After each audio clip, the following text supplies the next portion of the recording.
you doing? I used to be Jimmy Falcone, a capo in the Gambini crime syndicate. Now, I'm Jimmy McDougal, living in witness protection like a schnook.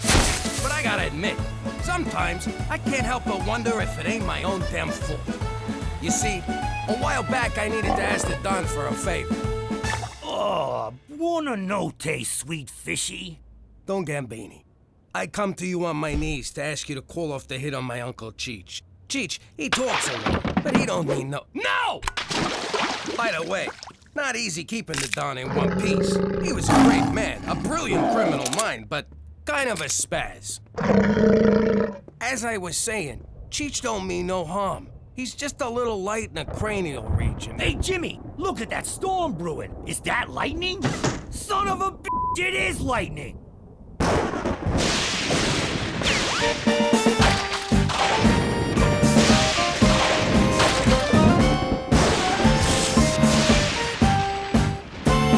Jimmy, that better be a gun in your pocket. I beg your forgiveness, Don Gambini. But as I was saying, Godfather, my Uncle Cheech is a good man. Always been a good earner for you, and if you could only show him some mercy. Jimmy, you come to me on a good day. I received news today that my beautiful daughter Tina is to wed. On this day, I am a happy man, filled with much love. Does this mean you'll give my Uncle Cheech another chance? Nah, that ship has sailed. But what it means is that you may bring your family to the wedding. Especially that daughter of yours, that Teresa. What a piece of ass! So like I said, sometimes I can't help but wonder if it all ain't my own damn fault.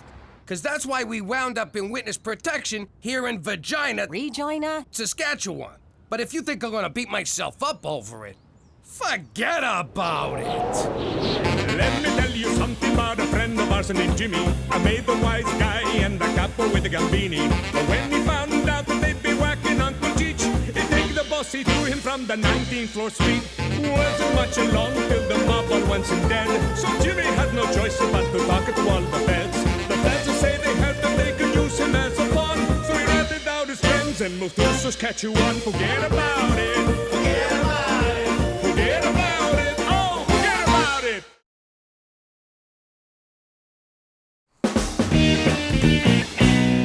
Pop, I'm just 15. Why do I have to learn to drive now? Because driving is what men do. My father taught me how to drive a getaway car. His father taught him how to drive a getaway car, and his father was run over by a getaway car.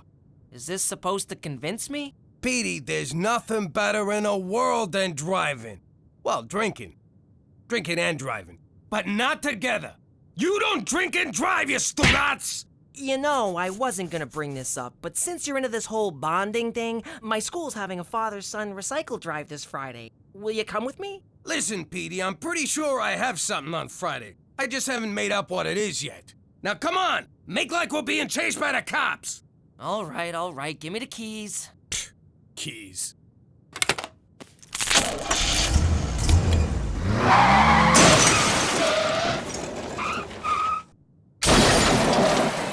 Okay, what we'll do now is called fleeing the scene of a crime.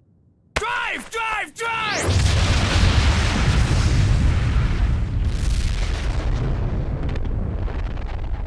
The nuclear-powered engine. Not my best idea. What do we do? This is a very delicate situation, son. Just follow my lead. Ow! Ow! My neck! My neck! Oh my God, Pop. That's Richard Wheaton, one of the richest men in the world. Really? In that case, my neck, my back, my knee! You're Richard Wheaton. Yes, I'm afraid I am. Computer genius, inventor, world-renowned wildlife photographer? I'm also a licensed manicurist. Few people know that. I'm Petey McDougal. This is such an honor. I saw you compete at the Winter X Games. You were awesome. I guess. If we live in a world where silver medals are considered awesome. Where I come from, it's still third place. This is Jimmy, my parent and/or guardian. Easy. I just been in a terrible wreck. You hit me. Okay, we'll call it even. Actually, I should thank you. I was about to go into production with that nuclear engine. Well, nice meeting you. Pop, the least you could do is give the man a ride. No, I can do less. I live just up the hill. Oh, all right. Come on. This guy just takes and takes. Your cuticles look very healthy, Jimmy. You can just say the barn door is open, but thanks. Okay, over just a smidge. Little more. I want his thingy pointing to the front door. It's classy, but also informational. Cookie, I need a word. Well, if it ain't my Special Agent McCool. Look how handsome you look in your shiny red uniform, all pressed and clean. Oh, have you been working out? Where do you get guns like these? My gun was issued at headquarters. I know that's not what you meant, but I felt it prudent to change the subject. And I'm here to tell you that you cannot keep this statue on your lawn. Why not? This is some fancy shit. For one, a Canadian family would never possess such a thing, and its medium-sized genitalia is a neighborhood distraction. Medium? Hello? Boy, oh boy, can you imagine having a jablong like that? And no freaking arms to get at it? I mean, come on, McCool, guy to guy. If you were him, and you couldn't give it a little tug now and then, you'd want to kill yourself. But you couldn't, because you got no arms. I'm leaving now, Uncle Cheech, and I shall trust you can understand why I won't shake your hand. Resident, Bill, resident. Oh, yay, Victoria's Secret catalog! Cookie, you cannot throw away your neighbor's mail. That is an indictable offense. Cheese and whiskers, this is someone's baby bonus check. What kind of check now? A baby bonus check, Gina. It's Canada's gift to the parents of all children. Go on, Chief. It was instituted after World War II to reduce financial stress on soldiers' families. Australia has the same baby bonus policy, but theirs is racist to ensure white control of the country, and so not really the same at all. And who's eligible for this baby bonus? All parents of children under 7. My mother got the baby bonus for me, and she always said, I don't need money for this child. I would pay to have a child this good. And we'd laugh, and she would hold me. And then we'd make pancakes and cry because Daddy loved box wine and pornography. But I say too much. For Canada! And the fact that we're not Australia! Most of the art is my own, of course. I paint what I feel and feel what I paint. So, you feel like a clown riding a blue wolf? Sometimes, Jimmy, sometimes. I see you enjoy tennis. No, those are snowshoes, one of my many passions. I once spent an entire winter lost in the forests of Manitoba, with nothing but those snowshoes and a People magazine. The magazine meant nothing, of course, but those shoes saved my life. Science was your first love, though, right, Mr. Wheaton? Same as me? Yes, Petey, same as you. Well, we should get going, Petey. We got that thing. What thing? You know, the thing, the old thingy thing. What are you talking about? I think if I'm reading your father correctly, he wants to leave because he is very, very bored. Yes, thank you. That thing. Come on, Pop, can't we just stay a little longer? I want to see the science lab. You do have a science lab, right? Why, they'd take away my nerd card if I didn't. You have a nerd card? Oh, come on, Petey, I gotta get back. Maybe Mr. Wheaton could give me a ride home. Is that all right with you, Mr. Wheaton? Sure, if it's okay with your father. Let me think about this. Get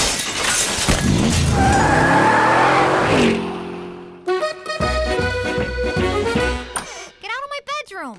There's something you don't say very often. Have you ever thought about being a mother? I've had some scares. Why? How would you like to rip off the government and get something for nothing? Sounds like something I might be interested in. It's called the baby bonus. God, I'm not gonna have a baby. Have you seen what having a baby does to a female body? I mean, I love Mom, but look at her. You don't have to have a baby. All you have to do is pretend to be my mother, and we get a government check every 2 weeks. What do you mean, pretend? Like, acting? Yeah, like a movie star. I could do that, but I won't do nudity unless it's intrinsic to the character and tastefully done. So I'm thinking a 60-40 split. I get 65 because I came up with it. So you good with 30? How'd it go with Petey's driving? The kid's hopeless. I gotta ask you something, Cook. Be honest.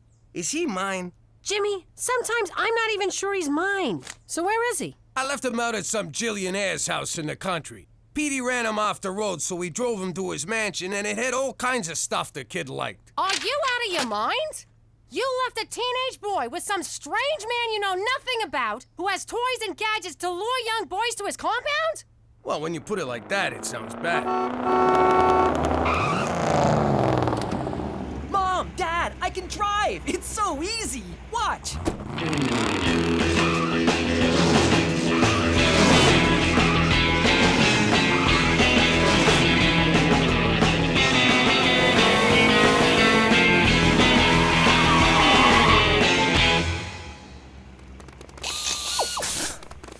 I hope you don't mind that I gave him a quick lesson. How the hell did you learn so fast? Well, why didn't you just tell me that the spark plug ignites the air-fuel mixture so that combustion can occur, and that the intake and exhaust valves open at just the right moment for the engine to fire? Man, what else didn't you tell me? Always check your mirrors? Let's drive some more, okay? Of course, son, I'd love to. Let me just get my... He's a better father than I am. He's also taller and richer than you are. I swear to God that just slipped.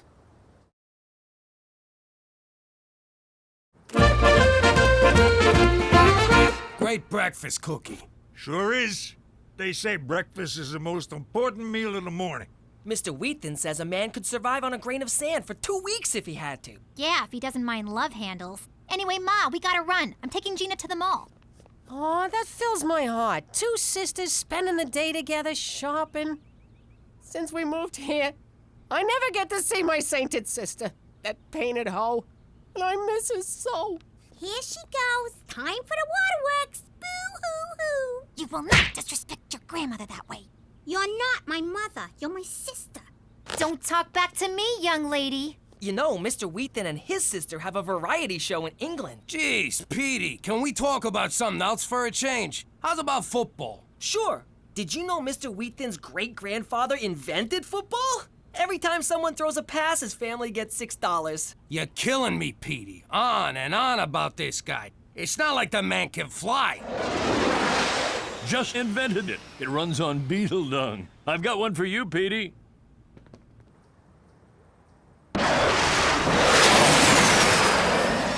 That's the gayest thing I ever seen in my life. And I watch Glee.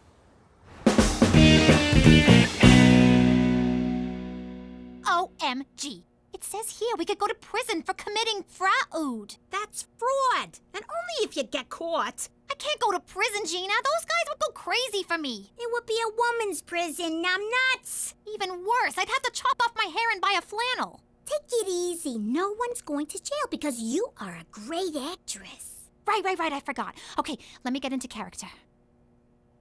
Teresa McDougal. Here we go. Say it. Oh, for the love of God. Action! I am Teresa McDougal. This is my daughter, Gina. We are residents of Canada and have never collected the baby bonus because I was working in the Peace Corporation helping to feed the indigo people of Del Taco. I'm deaf as a stone, dear. I just assigned the numbers. Over there. Now you know why it says do not write on this part of the form. Mama!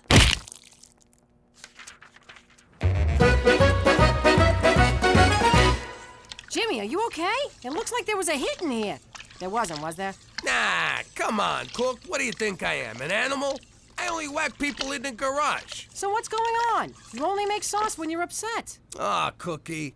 I'm like an open book to you. It's like you open a book and go, geez, there's Jimmy in a book. What is it, big man?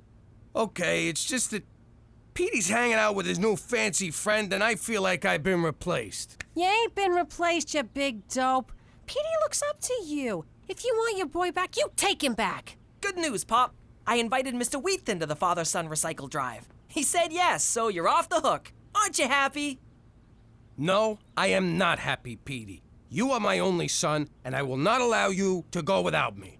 But I already invited him. Then uninvite him. I can't. Then I will. It's time for me to stand up like a man.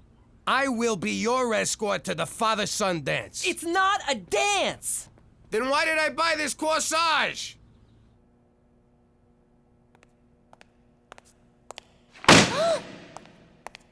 You comfortable? Can I get you anything? There seems to be some confusion in your file. What's your name, sweetheart?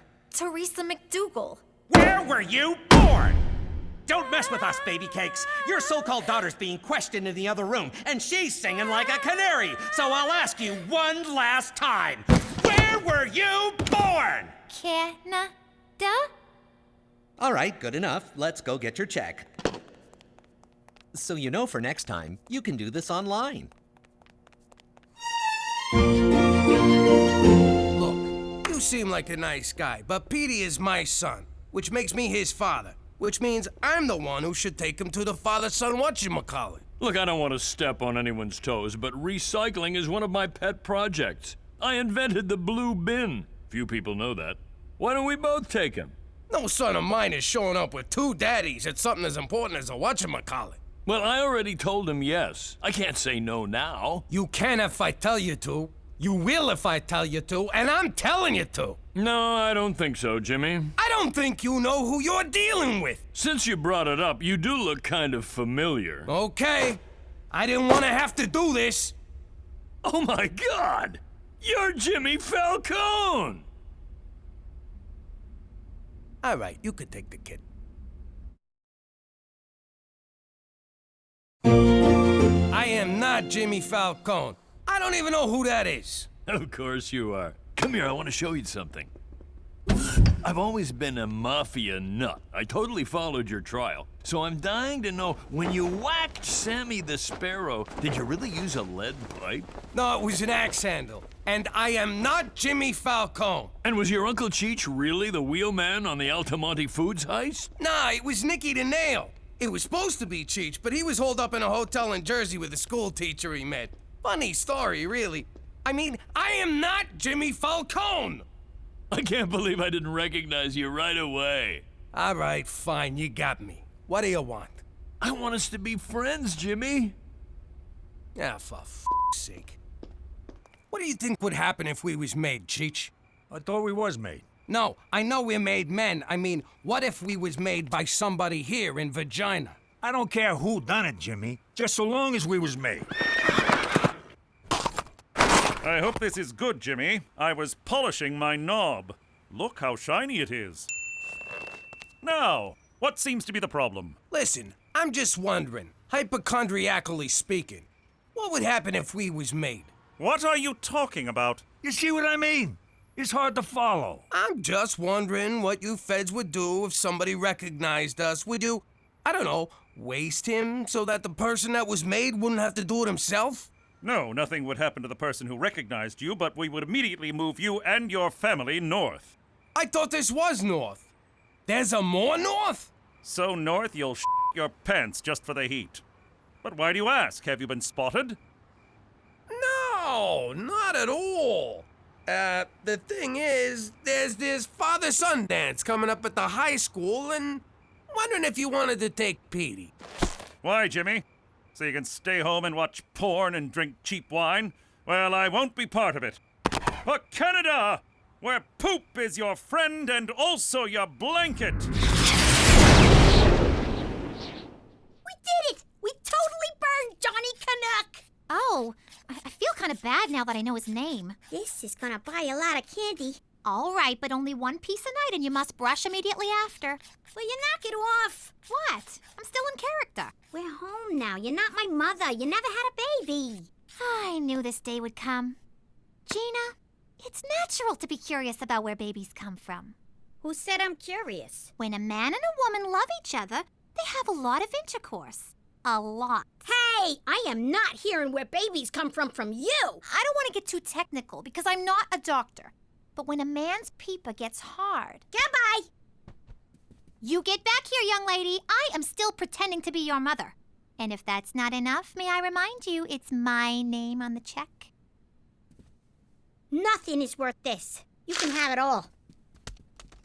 And scene.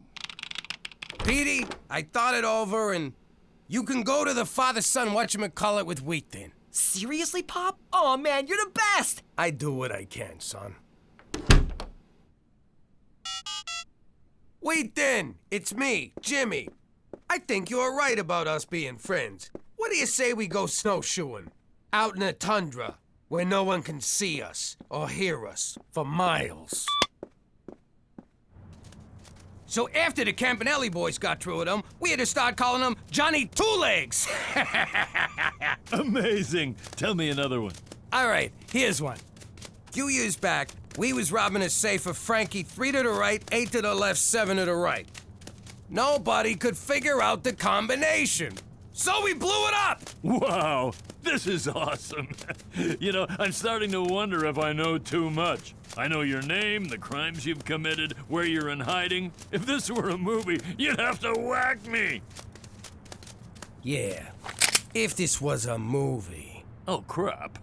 Oh, please, no! But you gotta understand, I so don't wanna do this. I never had me a fan before. Please, Jimmy. I won't tell anyone, I promise. I don't want to die. I have a family. Well, I don't, but I'm cloning one in the lab. Don't do it, Pop. He's my only friend in Canada. He's my only friend anywhere. You gotta do it, Jimmy. He made you. And by that, I mean he recognized you. Want me to do it, Pops? Get your ass home and clean this kitchen, you son of a bitch! Daddy? Please, Pop, let him go. I'll never ask you for anything again. Just do this for me, your firstborn male, please. Sincerely yours, Petey. All right, Wheat Thin. You caught yourself a break.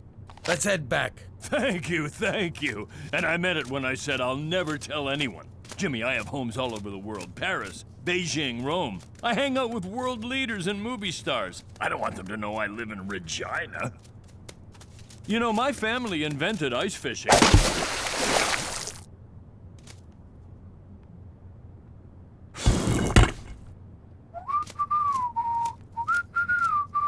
La la la la la la la la la la la la la la la la la la la.